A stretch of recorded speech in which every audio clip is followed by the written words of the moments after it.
السلام عليكم ورحمة الله تعالى وبركاته. أعوذ بالله من الشيطان الرجيم. بسم الله الرحمن الرحيم. الحمد لله رب العالمين والصلاة والسلام على أشرف المخلوقين وعلى آله وصحبه أجمعين أما بعد. അപ്പോൾ യുദ്ധങ്ങളുടെ ഭാഗം അവസാനിപ്പിക്കാൻ പോവുകയാണ്. ഇൻഷാ അല്ലാഹ് ഫത്ഹ് മക്കയും അതിനോട് തുടർന്ന് വന്നിട്ടുള്ള രണ്ട് യുദ്ധം പറഞ്ഞിട്ട് നമുക്ക് അവസാനിപ്പിക്കാം. അപ്പോൾ നബി സല്ലല്ലാഹു അലൈഹി വസല്ലം തങ്ങളുടെ ജീവിതത്തിലെ വളരെ പ്രധാനപ്പെട്ട ഒരു യുദ്ധം എന്നോണം ഒരു സംഗതി എന്നോണം ഹുദൈബിയ സന്ധി നടന്നതിന് ശേഷം അതിൻ്റെ ഷുറൂത്തുകൾ, അതിൻ്റെ ഉപാധികളൊക്കെ ഇപ്പോഴും ഖുറൈശികൾക്കും നബിതങ്ങൾക്കും ഇടയിൽ ഇപ്പോഴും നിലനിന്നുകൊണ്ടിരിക്കുന്നുണ്ട്. അതിൻ്റെ ഇടയിൽ നടന്ന യുദ്ധം എന്ന് പറഞ്ഞു കഴിഞ്ഞാൽ ഖുറൈശികളായിട്ടുള്ള യുദ്ധമല്ല, അത് റോമക്കാരുമായിട്ടുള്ള യുദ്ധമായിരുന്നു, പുറത്തോട്ടായിരുന്നു. അപ്പോൾ ഈ ഒരു സുൽഹിന് യാതൊരു പ്രശ്നം പറ്റാതെ അവിടെ ഇങ്ങനെ കിടക്കുന്നുണ്ട്. എന്നാൽ ഫത്ഹ് മക്ക എന്ന് പറഞ്ഞു കഴിഞ്ഞാൽ, സത്യം പറഞ്ഞു കഴിഞ്ഞാൽ അതിൻ്റെ തുടക്കം അള്ളാഹു സുബ്ഹാനഹു വ തആല ഫത്ഹ് തരുന്നു പറഞ്ഞതിന് ശേഷം ഫത്ഹ് മക്കയുടെ ഒരു തുടക്കം, അതിൻ്റെ ഒരു പ്രധാനപ്പെട്ട കാരണം എന്ന് പറഞ്ഞു കഴിഞ്ഞാൽ ഈ ഒരു ഉപാധികൾക്കുള്ള ഒരു ലംഘനമായിരുന്നു. ഉപാധികൾ ലംഘിച്ചത് മുതലാണ് മെല്ലെ മെല്ലെ ഒരു യുദ്ധത്തിനുള്ള കോപ്പ് കൂട്ടപ്പെടുന്നത്. അതായത് എന്താണെന്ന് വെച്ച് കഴിഞ്ഞാൽ ഈ ബനൂ ബക്കർ എന്ന് പറഞ്ഞു കഴിഞ്ഞൊരു ഗോത്രം, ബനൂ ബക്കറും അതുപോലെ തന്നെ ഖുസാഅയും രണ്ട് ബദ്ധവൈരികളായിട്ടുള്ള ഗോത്രങ്ങളാണ്. രണ്ടും പരസ്പരം ശത്രുക്കളായിട്ടുള്ള രണ്ട് ഗോത്രങ്ങളാണ് ബനൂ ബക്കറും ഖുസാഅയും. ഇതിൽ നമ്മൾ നേരത്തെ പറഞ്ഞ ഹുദൈബിയ സന്ധിക്ക് ഒപ്പിട്ട കരാറിൽ അതിലിങ്ങനൊരു കാര്യം പറയുന്നുണ്ട്. ആരെങ്കിലും നബി സല്ലല്ലാഹു അലൈഹി വസല്ലം തങ്ങളുടെ കാര്യത്തിൽ നബിതങ്ങൾ തീരുമാനിച്ച നബിതങ്ങളുടെ ദീനിൻ്റെ കീഴിൽ ഒരുമിച്ച് കൂടാൻ താല്പര്യപ്പെടുന്നുണ്ടെങ്കിൽ അവനത് ചെയ്യാം. ആർക്കെങ്കിലും ഖുറൈശികളുടെ തീരുമാനത്തിനനുസരിച്ച് ഖുറൈശികളുടെ പക്ഷത്ത് നിൽക്കാനാണ് താല്പര്യമെങ്കിൽ അവനതും ചെയ്യാം. പൂർണ്ണമായിട്ടുള്ള സ്വാതന്ത്ര്യം കൊടുത്തിട്ടുണ്ട് എന്ന് പറഞ്ഞിട്ട് ഹുദൈബിയ സന്ധിയുടെ അതിൻ്റെ സ്വഹീഫത്ത്, അതിൻ്റെ ഏടിൽ പറഞ്ഞിട്ടുണ്ട്. എന്നാൽ ഈ ബനൂ ബക്കർ ഗോത്രം ഖുറൈശികളുടെ ഭാഗത്തേക്കും ഖുസാഅ ഗോത്രം നബിതങ്ങളുടെ ഭാഗത്തേക്കുമാണ് മാറുന്നത്.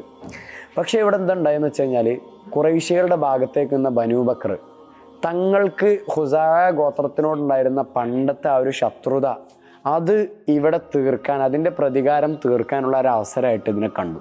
അപ്പോൾ അവർ ഖുറൈശികളോട് സംസാരിച്ചു, ഖുസാഅയോട് ഞങ്ങൾക്ക് യുദ്ധം ചെയ്യണമെന്ന് പറഞ്ഞു. അങ്ങനെ ഖുസാഅക്കാരെ ഇട്ട് അവരെ പൂട്ടാൻ വേണ്ടിയിട്ട് ഖുറൈശികളുടെ സഹായത്തോട് പോയിട്ട് അവരിറങ്ങി. അങ്ങനെ ഖുസാഅയോട് യുദ്ധം ചെയ്ത് ഈ ബനൂ ബക്കർ ഗോത്രക്കാർ ഹറമ് വരെ എത്തി. ഹറമിൻ്റെ ഉള്ളിലേക്ക് വരെ എത്തിയിട്ട് ഹറമിൻ്റെ ഉള്ളിൽ അവർ ഭയങ്കരമായിട്ടുള്ള ഒരു ക്രൂരമായിട്ടുള്ള പല ചെയ്തികളും അവർ ഹറമിൻ്റെ ഉള്ളിൽ നിന്ന് കാട്ടുകയുണ്ടായി. അതായത് എന്തായാലും അവർ ചെയ്ത ഒന്നാമത്തെ വലിയ തെറ്റെന്ന് പറഞ്ഞു കഴിഞ്ഞാൽ എല്ലാവരും ഒപ്പിട്ട് കുറേ കാലം തുടർന്നു പോന്നിരുന്ന ഒരു വലിയ മീസാക്ക്, കരാർ, ഉടമ്പടി, അതിനെ ലംഘിച്ചു എന്നുള്ളതാണ്. അതിനുശേഷം നബി സല്ലല്ലാഹു അലൈഹി വസല്ലം തങ്ങളുടെ അടുത്ത് വന്നിട്ട് ഖുസാഅ ഗോത്രത്തിൻ്റെ ഒരു തലവൻ അംർ ഇബ്നു സാലിം എന്ന് പറഞ്ഞ ഒരു വ്യക്തി നബി തങ്ങളുടെ അടുത്ത് വന്നിട്ട് പറഞ്ഞു, ഖുസാഅ ഇങ്ങനൊരു ഷർത്ത്, ഇങ്ങനൊരു ഉപാധി ഉണ്ടായിരുന്നല്ലോ. ഖുസാഅ എന്ന് പറഞ്ഞാൽ നിങ്ങളെ ഭാഗത്തേക്കാണ് നിന്നത്, അപ്പോൾ ഞങ്ങളെ സഹായിക്കണം എന്ന് പറഞ്ഞു. തങ്ങൾ പറഞ്ഞു എന്തായാലും കൂടെ ഉണ്ടാവുമെന്ന് നബി തങ്ങൾ സപ്പോർട്ട് അറിയിച്ചു. അതിനുശേഷം അബൂ സുഫിയാനെ പോലുള്ളവരൊക്കെ മെല്ലെ നബി തങ്ങളോടുള്ള അബൂ സുഫിയാൻ്റെ ഒക്കെ ഹൃദയത്തിൽ ഇപ്പോൾ നബി തങ്ങളോടുള്ളൊരു ഭയം കൂടി വരുന്നുണ്ട്, ആശങ്ക കൂടുന്നുണ്ട്. കാരണം എന്താ വെച്ച് കഴിഞ്ഞാൽ നബി തങ്ങളുടെ വളർച്ച അത്രത്തോളമായിരുന്നു. റോമക്കാരെ കീഴടക്കിയത് മുതൽ തന്നെ അറബികൾക്ക് ഭയങ്കരമായിട്ടുള്ളൊരു പേടിയും ബഹുമാനമൊക്കെ നബി തങ്ങളോട് കുടുങ്ങിയിരുന്നു എന്നുള്ളതാണ്. ഈ അബൂ സുഫിയാൻ്റെ ഒരു സംഗതി പറയുന്നുണ്ട്. അബൂ സുഫിയാൻ നബി തങ്ങളുടെ ഭാര്യയായിട്ടുള്ള ഹബീബ അബൂ സുഫിയാൻ്റെ മകളാണ്. ഈ ഹബീബ അബൂ സുഫിയാൻ ഹബീബിൻ്റെ അടുത്തെത്തുമ്പോൾ നബി തങ്ങളുടെ വിരിപ്പിലേക്ക് അബൂ സുഫിയാൻ ഇരിക്കാൻ നിൽക്കുന്നുണ്ട്. പക്ഷേ അപ്പോൾ ഹബീബ് സമ്മതിക്കണില്ല. കാരണം എന്ന് വെച്ച് കഴിഞ്ഞാൽ നബിതങ്ങളുടെ വിരിപ്പാണ് എന്നുള്ളതായിരുന്നു. അപ്പോൾ അത്രമാത്രം നബിതങ്ങളോടുള്ള ഒരു സ്നേഹം കൊണ്ട് മാതാപിതാക്കളൊക്കെ ഒഴിവാക്കുക, അങ്ങനത്തെ ഒക്കെ ഒരു ഇതായിരുന്നു ഉണ്ടായിരുന്നു. ഏതായാലും ഖുസാഅ ഗോത്രത്തിനുള്ള ബനൂ ബക്കറിൻ്റെ ഈ ഒരു ഇതും ഇതിന് ഖുറൈശികൾ കൊടുത്ത സപ്പോർട്ടും നബിതങ്ങളോടുള്ള കരാറിൻ്റെ പൂർണ്ണമായിട്ടുള്ള ലംഘനത്തിൻ്റെ ഒരു പ്രഖ്യാപനമായിരുന്നു. അപ്പോൾ നബിതങ്ങൾ തന്നെ ഇതിനെതിരിൽ പോരാടാൻ തീരുമാനിച്ചു. നബിതങ്ങൾ തങ്ങളുടെ കൂട്ടത്തിലുള്ളവരോടൊക്കെ ഒരുങ്ങാൻ പറഞ്ഞു. നബി സല്ലല്ലാഹു അലൈഹി വസല്ലം തങ്ങൾ മദീനയിൽ നിന്ന് 10,000 ആളുകളുടെ അകമ്പടിയോട് കൂടിയിട്ട് ഹിജറ 8-ാം വർഷം നബി തങ്ങൾ ഇറങ്ങി. അങ്ങനെ മറുൽ ലഹ്റാൻ എന്ന് പറഞ്ഞൊരു സ്ഥലത്തെത്തി.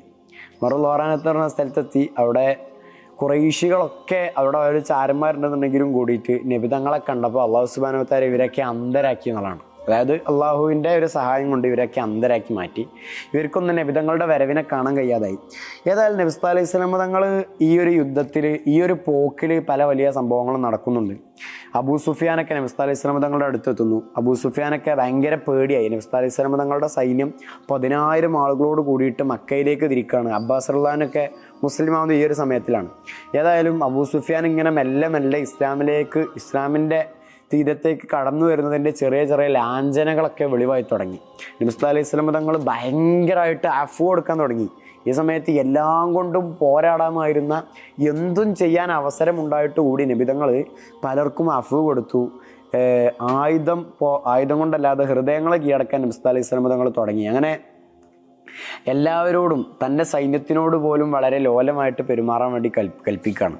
പിന്നെ മക്കയിലേക്ക് ഇങ്ങനെ പ്രവേശിക്കുകയാണ് നബിതങ്ങളും പിന്നിലുള്ള 10,000-ഓളം വരുന്ന അണികളും.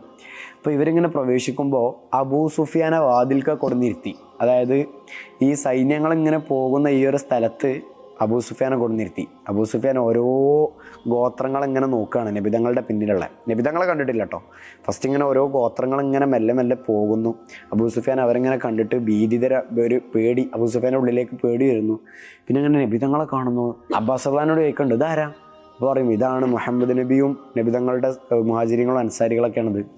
ഏതായാലും അബൂ സുഫിയാൻ അപ്പം കൊണ്ട് പറയുന്നുണ്ട്, നിങ്ങൾക്കൊരിക്കലും എത്തിപ്പിടിക്കാൻ കഴിയാത്ത ഒരു സ്ഥാനത്തേക്ക് മുഹമ്മദ് എത്തിയിട്ടുണ്ട്.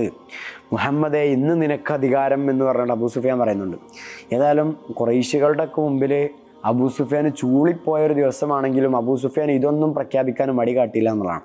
നബിതങ്ങൾ വളരെ മുത്തവാളിയായിട്ട് എളിമയോട് കൂടിയിട്ട് അന്നവിടെ പ്രവേശിച്ചു. നബിതങ്ങൾക്ക് ഒരിക്കലും യാതൊരുവിധ അഹങ്കാരമോ അതല്ലാണ്ടുണ്ടെങ്കിൽ എന്തൊക്കെയോ നേടിയെടുത്തതിൻ്റെ, നഷ്ടപ്പെട്ട പലതും നേടിയെടുത്തതിൻ്റെ, അതല്ലാന്നുണ്ടെങ്കിൽ തന്നെ ചോദ്യം ചെയ്യാൻ വന്നവരെ കുറ്റപ്പെടുത്താൻ കിട്ടിയ അവസരം കിട്ടിയതിൻ്റെ ഒരു ധിക്കാരമോ അഹങ്കാരമോ ഒന്നും നബിതങ്ങൾ ഉണ്ടായിട്ടില്ല.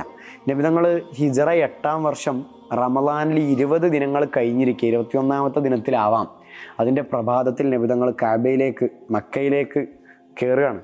അന്ന് മക്കയിലേക്ക് വലിയൊരു പ്രഖ്യാപനമായിരുന്നു. ഇന്ന് മർഹമത്തിൻ്റെ ദിവസമാണ്, മൽഹമത്തിൻ്റെ ദിവസമല്ല. അബൂ സുഫിയാനെ കണ്ടപ്പോൾ നബിതങ്ങളുടെ പിന്നിലുള്ള അണികളിൽ ചിലർക്കൊക്കെ ഇങ്ങനെ അബൂ സുഫിയാനെ കൊല്ലാനൊക്കെ ഉള്ള അതിനുള്ള ഒരു താല്പര്യം വന്നു എന്നുണ്ടെങ്കിൽ നബിതങ്ങളാണ് അവരെ തടയുന്നത്.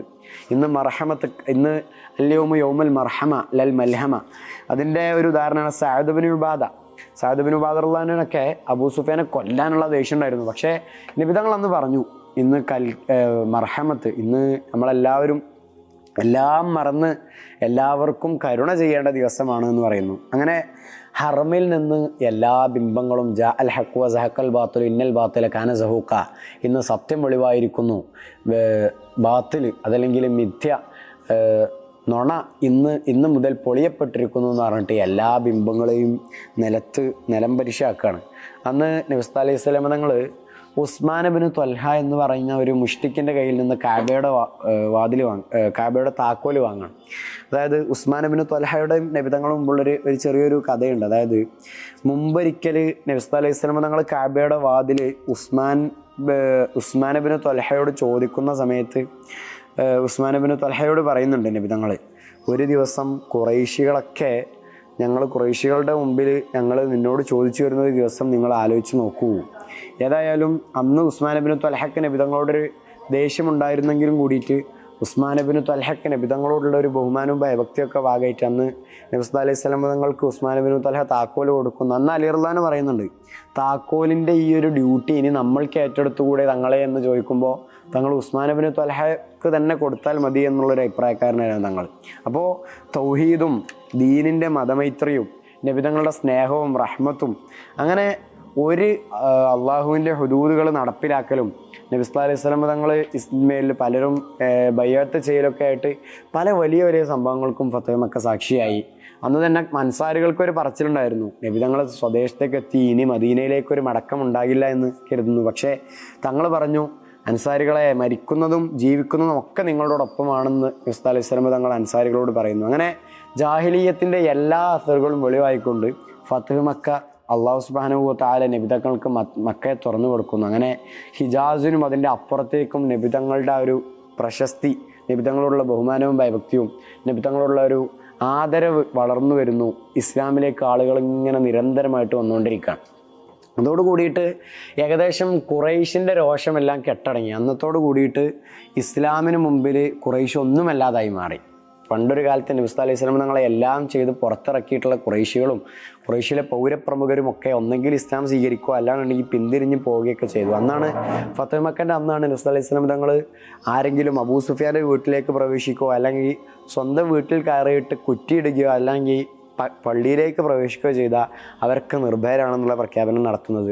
ഇങ്ങനെ വലിയ വലിയ റഹ്മത്തിൻ്റെ ഒക്കെ വലിയ വലിയ മലാഹിറുകൾ, അതിൻ്റെ ലാഞ്ചനകൾ നബിതങ്ങൾ പുറത്ത് കാണിച്ചു കൊടുത്തപ്പോൾ ഇസ്ലാമിനോടുള്ള ഒരു ശത്രുത പുലർത്തിയിരുന്ന പലർക്കും ഇസ്ലാമിനോടുള്ള സ്നേഹവും ബഹുമാനവും കൂടി എന്നുള്ളതാണ്. ഇതിനൊക്കെ ശേഷം, അതായത് ഫത്ഹ് മക്കക്കൊക്കെ ശേഷം നബി സല്ലല്ലാഹു അലൈഹി വസല്ലം തങ്ങൾ വീണ്ടും മദീനയിലേക്ക് തന്നെ തിരിച്ചു പോകുന്നു.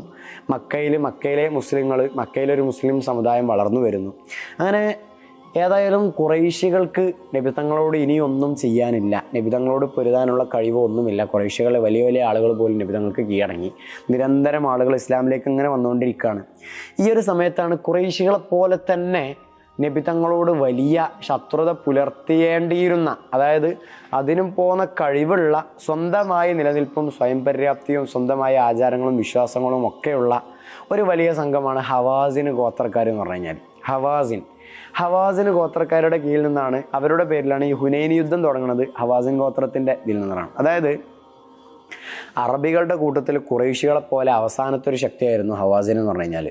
ഫത്ഹ് മക്കയിൽ എല്ലാവരും നബിതങ്ങൾക്ക് മുമ്പിൽ കീഴടങ്ങിയെന്നുണ്ടെങ്കിലും ഹവാസിൻ ഗോത്രക്കാർ ഒരിക്കലും കീഴടങ്ങാൻ തയ്യാറായിരുന്നില്ല.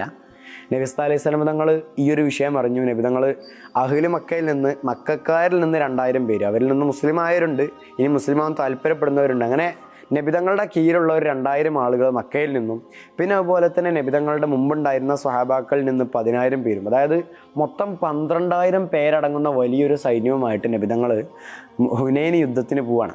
ഈ ഹുനൈൻ യുദ്ധത്തിലാണ് വലിയൊരു വേറിട്ടൊരു സംഭവം നടക്കുന്നത്. ഹുനൈൻ യുദ്ധം എന്ന് പറഞ്ഞു കഴിഞ്ഞാൽ ഹിജറ 8ാമത്തെ വർഷം ഷവ്വാൽ 10-നാണ് ഹുനൈൻ യുദ്ധം നടക്കുന്നത്. അന്ന് ഹുനൈൻ എന്ന് പറഞ്ഞ സ്ഥലത്ത് എല്ലാവരും സുബഹിൻ്റെ സമയത്തുള്ള ആ ഒരു അരണ്ട വെളിച്ചത്തിൽ മുസ്ലിങ്ങളിങ്ങനെ വരുമ്പോൾ ആദ്യമേ അവിടെ ഹവാസിൻ ഗോത്രക്കാരെത്തിയിട്ടുണ്ട്. അന്ന് മുസ്ലിങ്ങൾക്ക് ചെറിയ തരത്തിലെങ്കിലും ഉള്ളിലുള്ള ചിലർക്ക് ഒരു അഹങ്കാരം മൂത്തിരുന്നു. 12,000 പേരുണ്ട്, ഇന്നൊരിക്കലും പരാജയമില്ല എന്നുള്ള നിലക്കുള്ള അഹങ്കാരം മൂത്തത് കൊണ്ടാകാം ഒന്ന് മുസ്ലിങ്ങൾക്ക് ചെറിയൊരു പരാജയം ആദ്യം നേരിടേണ്ടി വന്നു എന്നുള്ളതാണ്.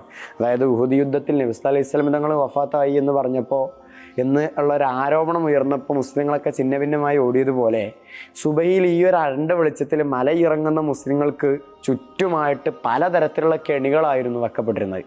ഈ കെണികളൊക്കെ നേരെ ഇതിന് പലതരത്തിൽ വലിയൊരു ആഘാതം മുസ്ലിങ്ങൾക്ക് ഉണ്ടാക്കി. പലരും പിന്തിരിഞ്ഞോടി. മുസ്ലിം സമുദായത്തിൽ ചെറിയൊരു ഭിന്നത എന്ന് പറഞ്ഞു കഴിഞ്ഞാൽ അവരുടെ ഇടയിൽ തന്നെ അവരുടെ കാര്യത്തിലുള്ളൊരു തറദ്ദുദ്, എന്തൊക്കെയോ ചില വിശ്വാസക്കുറവുകൾ മൂലം പലരും പിന്തിരിഞ്ഞോടി. അപ്പോൾ അള്ളാഹു സുബ്ഹാനഹു വ തആല തന്നെ പറയുന്നുണ്ട് ഖുർആനിൽ, കസ്റത്തിൻ്റെ അതായത് തങ്ങൾ കുറേ ഉണ്ട് എന്നുള്ളതിൻ്റെ ആ ഒരു അഹങ്കാരം നിങ്ങളെ വേട്ടയാടിയപ്പോൾ നാം നിങ്ങളെ പരീക്ഷിച്ചു, അതിനുശേഷം നാം നിങ്ങൾക്ക് വിജയം തന്നു എന്ന് പറഞ്ഞുകൊണ്ട് അള്ളാഹുവിൻ്റെ സഹായത്തോട് കൂടിയിട്ട് വീണ്ടും മുസ്ലിങ്ങൾക്ക് തിരിച്ചു വരാനുള്ളൊരവസ്ഥ നൽകുകയാണ്. അതായത് എന്താണെന്ന് വെച്ച് കഴിഞ്ഞാൽ നബി സല്ലല്ലാഹു അലൈഹി വസല്ലം തങ്ങൾ തൻ്റെ അടിയുറച്ച പാത, നബിതങ്ങൾ 12,000 പേരുണ്ട്, കുറച്ചൊക്കെ ആളുകൾ ഭിന്നമായി പോയാലും നബിതങ്ങളുടെ പിന്നിൽ ഇനിയും കൂടി നിൽക്കാൻ പോകുന്ന നബിതങ്ങളുടെ ഒപ്പം കുറേ കാലം ഉണ്ടായിരുന്ന മുഹാജിരികളും അൻസാരികളും അവിടെ തന്നെ ഉണ്ട്. അപ്പോൾ മുഹാജിരികളും അൻസാരികളും അവിടെ തന്നെ ഉണ്ട്. നബിതങ്ങൾ അടിയുറച്ച വിശ്വാസത്തോട് കൂടിയിട്ട് ധീരമായ ചിത്തത്തോട് കൂടിയിട്ട് നബിതങ്ങൾ അവിടെ തന്നെ നിൽക്കുകയാണ്. നബിതങ്ങൾ തൻ്റെ പിതൃവനായിട്ടുള്ള അബ്ബാസ് റളിയല്ലാഹു ഭയങ്കര ശബ്ദമുള്ള ആളാണ്. അബ്ബാസ് റളിയല്ലാഹുവിനോട് പറഞ്ഞു, മുഹമ്മദ് ഇവിടെ ഉണ്ട് എന്ന് വിളിച്ചു പറയൂ. അബ്ബാസ് റളിയല്ലാഹു എന്ന് വിളിച്ചു പറഞ്ഞതും ചുറ്റുഭാഗത്തുള്ള എല്ലാവരും വന്നു. അങ്ങനെ അന്ന് ഹവാസിൻ ഗോത്രത്തിനെതിരിൽ ചെറിയൊരു യുദ്ധം നടന്നു. ഹവാസിൻ ഗോത്രക്കാർ പിന്തിരിഞ്ഞോടി. അങ്ങനെ മുസ്ലിങ്ങൾക്ക് ഹവാസിൻ ഗോത്രത്തിൻ്റെ പരാജയത്തോട് കൂടിയിട്ട് മുസ്ലിങ്ങൾക്ക് അന്ന് വലിയൊരു വിജയം, ഹുനൈൻ യുദ്ധത്തിലും വലിയൊരു വിജയമാണ് മുസ്ലിങ്ങൾക്ക് നേടാനായത്. ഇതിനുശേഷം വലിയ തരത്തിലുള്ള യുദ്ധങ്ങളൊക്കെ മറ്റും നടക്കുന്നുണ്ട്. ഈ ത്വാഇഫ് യുദ്ധം ഇതൊക്കെ ഇതിൻ്റെ ഭാഗമാണ്. പക്ഷേ അത്രമാത്രം പ്രാധാന്യം അർഹിക്കുന്നില്ലാത്തത് കൊണ്ട് നമ്മൾ നേരെ തബൂക്ക് യുദ്ധത്തിലേക്ക് കടക്കുകയാണ്. അതായത് നബി സല്ലല്ലാഹു അലൈഹി വസല്ലം തങ്ങളുടെ ജീവിതത്തിലെ അവസാനത്തെ യുദ്ധം, അതാണ് തബൂക്ക് യുദ്ധം എന്ന് പറഞ്ഞു കഴിഞ്ഞാൽ. ഇതോട് കൂടിയിട്ട് നമ്മൾ പറഞ്ഞു കഴിഞ്ഞാൽ ഹവാസിനുകളുടെ അവസാനത്തോട് കൂടിയിട്ട് അറബികളും നബിതങ്ങളുള്ള ഒരു ശത്രുത, അല്ലെങ്കിൽ അറബികളുടെ കൂട്ടത്തിൽ നബിതങ്ങൾക്ക് എതിരിൽ വളരാൻ പറ്റുന്ന ഒരു വെല്ലുവിളി ഇതോട് കൂടിയിട്ട്, ഒരു ഭീഷണി ഇതോട് കൂടിയിട്ട് അവസാനിക്കുകയാണ്. ഇനിയുള്ളത് റോമക്കാരാണ്. അതായത് മുഅ്തദ് യുദ്ധത്തിൽ നമ്മൾ പറഞ്ഞു റോമക്കാരോടായിരുന്നു നബി തങ്ങൾ പോരാടിയിരുന്നത്. അന്ന് മുഅ്തദ് യുദ്ധത്തിൽ മുസ്ലിങ്ങൾക്ക് വലിയൊരു വിജയം കൈവരിക്കാൻ സാധിക്കുകയും ഉണ്ടായി. അപ്പോൾ ഇനി എന്തായാലും റോമിൽ നിന്ന് എപ്പോഴും ഒരു തിരിച്ചടി പ്രതീക്ഷിക്കാം. റോമിൽ നിന്ന് ഇങ്ങനെ ഒരു റിയാക്ഷൻ എപ്പോഴും വരാമെന്നുള്ളത് കൊണ്ട് തന്നെ റോമക്കാർ ഇങ്ങോട്ട് വരുന്നതിന് മുമ്പ് അങ്ങോട്ട് ചെന്ന് യുദ്ധം ചെയ്യാന്നുള്ള തീരുമാനം നബി തങ്ങൾ എടുക്കുകയാണ്. അപ്പോൾ അതുകൊണ്ട് തന്നെ റജബ് മാസം ഹിജറ 9ാമത്തെ വർഷം നബി സല്ലല്ലാഹു അലൈഹി വസല്ലം തങ്ങൾ ഭയങ്കര ചൂടാണ്, അന്ന് ഭയങ്കര ചൂടുള്ള ഒരു സമയമാണ്. അപ്പോൾ നബി സല്ലല്ലാഹു അലൈഹി വസല്ലം തങ്ങൾ അങ്ങോട്ട് പോകുമെന്ന് പറഞ്ഞു കഴിഞ്ഞാൽ ഈ തബൂക്ക് യുദ്ധമാണ് ഭയങ്കരമായിട്ട് മുസ്ലിങ്ങൾക്ക് ഭയങ്കര പ്രയാസം ഉണ്ടായിട്ടുള്ളൊരു യുദ്ധം എന്ന് പറഞ്ഞാൽ. അതിൽ യുദ്ധം ചെയ്യാതെ വിജയിച്ചു എന്നുള്ളതാണ് സത്യം. പക്ഷേ തബൂക്ക് യുദ്ധത്തിൽ ഭയങ്കര ചൂടിൽ കുറേ സഞ്ചരിക്കുന്നുണ്ട്, റോമിലേക്ക് കുറേ സഞ്ചരിക്കുന്നുണ്ട്. അപ്പോൾ ഭയങ്കര പ്രയാസങ്ങളും ഒരു ഡ്രോട്ട്, ഈ വരൾച്ച നീണ്ടു നിന്നിരുന്ന ഒരു സമയമായിരുന്നു. അപ്പോൾ മുനാഫിക്കീങ്ങളൊക്കെ പലരും പിന്തിരിഞ്ഞു പോയി എന്നുണ്ടെങ്കിലും നബി സല്ലല്ലാഹു അലൈഹി വസല്ലം തങ്ങളുടെ പിന്നിൽ അണികളായിട്ട് അടിയുറച്ച വിശ്വാസത്തോട് കൂടിയിട്ട് വലിയൊരു സൈന്യം ഉണ്ടായിരുന്നു എന്നുള്ളതാണ്. ഏതായാലും നബി സല്ലല്ലാഹു അലൈഹി വസല്ലം തങ്ങൾ തങ്ങളുടെ കൂട്ടത്തിലുള്ള ധനാഢ്യന്മാരായിട്ടുള്ള ആളുകളൊക്കെ ഒരുമിച്ച് കൂട്ടിയിട്ട് സൈന്യത്തിന് വേണ്ടിയിട്ട് എന്തൊക്കെ സഹായങ്ങൾ ചെയ്യാൻ പറ്റുമോ ഒക്കെ ചെയ്യാൻ പറഞ്ഞു. ഉസ്മാൻ റളിയല്ലാഹു പോലുള്ള സ്വഹാബാക്കളൊക്കെ ഉസ്മാൻ റളിയല്ലാഹുവിനൊക്കെ 1000 ദീനാറ് സ്വതക്ക നൽകി എന്നുള്ളതാണ്. ദീനാർ എന്ന് പറഞ്ഞു കഴിഞ്ഞാൽ ഇന്നത്തെ പോലെയല്ല, അന്നത്തെ ദീനാർ എന്ന് പറഞ്ഞു കഴിഞ്ഞാൽ സ്വർണ്ണ നാണയമാണ്. അപ്പോൾ അങ്ങനത്തെ വലിയ വലിയ അർപ്പണബോധങ്ങൾക്ക് കൂടി ഈ തബൂക്ക് യുദ്ധം ഒരു കാരണമായിരുന്നു എന്നുള്ളതാണ്. ഈ തബൂക്ക് യുദ്ധത്തിൽ 30,000 പേരടങ്ങുന്ന വലിയൊരു സൈന്യത്തിലാണ് നബി തങ്ങൾ പോകുന്നത് ഹിജറ 9ാമത്തെ വർഷം റജബിൽ. ഏതായാലും തബൂക്ക് എന്ന് പറഞ്ഞൊരു ഭൂമിയിലേക്ക് പോയി കുറേ സ്ഥലമുണ്ട്, അവിടെ എത്തി. അവിടെ തബൂക്കിലെത്തിയതിനു ശേഷം അവിടെയും ചെറിയ തരത്തിൽ മഴ ഇല്ലാത്ത, ദാഹം നേരിടേണ്ടി വന്ന, ദാഹത്താൽ ഭയങ്കര ശക്തമായ കഠിനമായ ദാഹം പോലുള്ള പ്രശ്നങ്ങളൊക്കെ നേരിട്ടു. അന്ന് നബി തങ്ങൾ ദുആ ചെയ്തിട്ട് നല്ലൊരു മഴ ഇറങ്ങുന്നുണ്ട്, റഹ്മത്തിൻ്റെ മഴ. അങ്ങനെ പല കാര്യങ്ങളും അന്നും മുഅ്ജിസത്തായിട്ടും അങ്ങനെ പലതും നടക്കുന്നുണ്ട്. ഏതായാലും നബി തങ്ങൾ തബൂക്കിലേക്ക് എത്തുമ്പോഴാണ് തബൂക്കിൻ്റെ ആ ഒരു ഏരിയയിലുള്ള അറബികളായിട്ടുള്ള ചില ഗവർണർമാരൊക്കെ വന്നിട്ട് നബി തങ്ങളുടെ അടുത്ത് വന്നിട്ട് അവരൊക്കെ നബി തങ്ങളോട് ഐക്യദാർഢ്യം പ്രഖ്യാപിച്ചു, നബി തങ്ങളോട് സന്ധിയിൽ ഏർപ്പെട്ടു, നബി തങ്ങൾക്ക് ജിസിയ കൊടുത്തു, അവരെല്ലാം നബി തങ്ങളുടെ മുമ്പിൽ കീഴടങ്ങി. അതുപോലെ തന്നെ ഇനിയുള്ള വഴികൾ അവർക്ക് നബി തങ്ങൾക്ക് നിർഭയമാക്കി കൊടുക്കാം എന്നുള്ള തരത്തിലുള്ള ഷർത്തുകളൊക്കെ ഉപാധികളൊക്കെ വെച്ചിട്ട് അങ്ങനെ ഒരു സംഭവം കൂടി അവിടെ നടക്കുന്നുണ്ട്. അപ്പോൾ അറബികളിലുള്ള പലരും നബി സല്ലല്ലാഹു അലൈഹി വസല്ലം തങ്ങളുടെ മുമ്പിൽ ഇങ്ങനെ അടിയറവ് പറഞ്ഞോട് കൂടിയിട്ട് നബി തങ്ങൾക്ക് ഇതേ സമയത്താണ് മറ്റൊരു വാർത്ത കൂടി കിട്ടുന്നത്, റോമക്കാരും പിന്തിരിഞ്ഞു പോയി എന്നുള്ള വാർത്ത നബി സല്ലല്ലാഹു അലൈഹി വസല്ലം തങ്ങൾക്ക് കിട്ടുന്നു. അപ്പോൾ പിന്നെ ഏതായാലും തബൂക്കിൽ ഇനി നിന്നിട്ട് കാര്യമില്ല എന്ന് മനസ്സിലാക്കി ഏകദേശം 10 രാത്രി തബൂക്കിൽ ചെലവിട്ടിട്ടാണ് ഇതിനുശേഷമാണ് ഇങ്ങനെയൊക്കെയുള്ള കാര്യങ്ങൾ ഉണ്ടാകുന്നത്. അങ്ങനെ നബി സല്ലല്ലാഹു അലൈഹി വസല്ലം തങ്ങൾ തിരിച്ച് മദീനയിലേക്ക് തന്നെ തിരിച്ചു പോകാനുള്ളതാണ്. ഈ തബൂക്ക് യുദ്ധത്തിലാണ് കഅബ് ബിൻ മാലിക് റളിയല്ലാഹു പോലുള്ള പലരും പിന്തിയിട്ട് ഖുർആനിലും ഒക്കെ വന്നിട്ടുള്ള റിയാദുസ് സ്വാലിഹീൻ പോലുള്ള കിതാബുകളിൽ ഏകദേശം 14 പേജോളം വലിയൊരു ഹദീസ് ഉണ്ട്. കഅബ് ബിൻ മാലിക് റളിയല്ലാഹു നബി തങ്ങൾക്ക് കഅബ് ബിൻ മാലിക് റളിയല്ലാഹുവിനുള്ള ഒരു തബൂക്ക് യുദ്ധത്തിൽ വരാൻ പറ്റാത്തതിലുള്ള നബി തങ്ങളുടെ ഒരു മുഖം തിരിക്കലും നബി തങ്ങളുടെ ഒരു ദേഷ്യവും പിന്നെ അതിന് ശേഷം കാര്യങ്ങളൊക്കെ സോൾവ് ആകുന്നതും ഒക്കെ ഈ ഒരു യുദ്ധത്തിലാണ്. ഏതായാലും തബൂക്ക് യുദ്ധമാണ് അവസാനത്തെ യുദ്ധം. അതായത് ഇതുകൊണ്ട് നബി സല്ലല്ലാഹു അലൈഹി വസല്ലം തങ്ങളുടെ നബി തങ്ങളുടെ ഒസ്വത്തുകൾ എന്ന് പറഞ്ഞു കഴിഞ്ഞാൽ 27 ഒസ്വത്തുണ്ട്. പിന്നെ സറായകൾ, ബുഴുസ്, അതായത് നബി സല്ലല്ലാഹു അലൈഹി വസല്ലം തങ്ങൾ പങ്കെടുക്കാത്ത യുദ്ധങ്ങൾ, അതായത് നബി തങ്ങളുടെ കാലത്ത് നബി തങ്ങൾ നടത്തിയിട്ടുള്ള യുദ്ധങ്ങൾ എന്ന് പറഞ്ഞു കഴിഞ്ഞാൽ ഏകദേശം 60 എണ്ണം ഉണ്ട്. ഇത് നബി സല്ലല്ലാഹു അലൈഹി വസല്ലം തങ്ങൾ പങ്കെടുക്കുക, അതായത് നബി തങ്ങൾ അയച്ചിട്ടുള്ള മിഷനുകൾ, നബി തങ്ങളുടെ കീഴിലായിട്ട് അയച്ചിട്ടുള്ള സൈന്യാധിപന്മാരുടെ മിഷനുകൾ അങ്ങനത്തത്. അതുപോലെ തന്നെ നബി തങ്ങൾ പങ്കെടുത്തിട്ടുള്ളത് 27 യുദ്ധങ്ങളും നബി തങ്ങളുടെ സറായകൾ എന്ന് പറഞ്ഞു കഴിഞ്ഞാൽ 60ആണ്. ഏതായാലും ഈ തബൂക്ക് യുദ്ധത്തോട് കൂടിയിട്ട് എല്ലാം അവസാനിച്ചു. ഇതിനുശേഷം ആദ്യമായിട്ട് ഇസ്ലാമിൽ ഹജ്ജ് ഹിജറ 9ാമത്തെ വർഷം അബൂബക്കർ സിദ്ദീഖ് റളിയല്ലാഹുവിൻ്റെ ഇമാറത്ത്, അബൂബക്കർ സിദ്ദീഖ് റളിയല്ലാഹു അമീറായിട്ട് ആദ്യത്തെ ഹജ്ജ് നിർവഹിക്കപ്പെട്ടു. അതിൽ അബൂബക്കർ സിദ്ദീഖ് റളിയല്ലാഹുവിനോടൊപ്പം 300 പേരടങ്ങുന്ന ഒരു സംഘം അബൂബക്കർ സിദ്ദീഖ് റളിയല്ലാഹുവിനോടൊപ്പം മക്കയിലേക്ക് തിരിക്കുകയാണ്. അങ്ങനെ ഹജ്ജൊക്കെ വളരെ ഭംഗിയായിട്ട് നടന്നു. അന്ന് തന്നെയാണ് ഇനി മുതൽ ഒരു കാഫിറും കഅബയിലേക്ക് പ്രവേശിക്കരുത് എന്നുള്ള തീരുമാനമൊക്കെ നബിതങ്ങൾ ഉണ്ടാക്കുന്നത്. ഇതിനുശേഷം പല നബിതങ്ങളുടെ ഭാഗത്തുനിന്ന് കുറേ മുഗീറത്ത് ബിൻ ശഅബയെ പോലുള്ള സ്വഹാബാക്കളുടെ കീഴിലായിട്ട് കുറേ ആളുകൾ പല ദേശങ്ങളിലേക്കും ഇസ്ലാമിൻ്റെ സന്ദേശം കൊടുക്കാൻ വേണ്ടി പോകുന്നു. പല നാട്ടിൽ നിന്നുള്ള ഗോത്രങ്ങളും അതുപോലെ തന്നെ പല വലിയ വലിയ സംഘങ്ങളും നബിതങ്ങളുടെ അടുത്ത് വന്നിട്ട് ബൈഅത്ത് ചെയ്തിട്ട് ഇസ്ലാം സ്വീകരിക്കുന്നു. നബിതങ്ങൾക്ക് ഭയങ്കര വയസ്സായിട്ടുണ്ട്, ഏകദേശം 60, 61, 62 ഈ ഒരു സമയത്താണ് ഇതൊക്കെ നടക്കുന്നത്. പിന്നെ ഈ ഒരു സമയത്ത് തന്നെയാണ് ഹിജറ 9ാമത്തെ വർഷം സക്കാത്ത് അങ്ങനത്തെ സാധനങ്ങളൊക്കെ നിർബന്ധമാക്കപ്പെടുന്നത്. ഇങ്ങനെ തുടങ്ങി പല ശരീഅത്തിൻ്റെ കാര്യങ്ങളും ഇതിനൊക്കെ ശേഷമാണ് ഹജ്ജത്തുൽ വദാഇനെ പോലുള്ള സംഗതികളൊക്കെ നടക്കുന്നത്. ഇൻഷാ അല്ലാഹ് വരും ക്ലാസ്സുകളിൽ അതിനെപ്പറ്റിയുള്ള ചർച്ചകളൊക്കെ നമുക്കുണ്ടാകും. ഇൻഷാ അല്ലാഹ് അല്ലാഹു സുബ്ഹാനഹു വ തആല നമ്മൾ പറഞ്ഞതൊക്കെ സ്വീകരിക്കട്ടെ. വആഖിറു ദഅവാനാ അൽഹംദുലില്ലാഹി റബ്ബിൽ ആലമീൻ. അസ്സലാമു അലൈക്കും വറഹ്മത്തുള്ളാഹി തആല വബറകാതുഹു.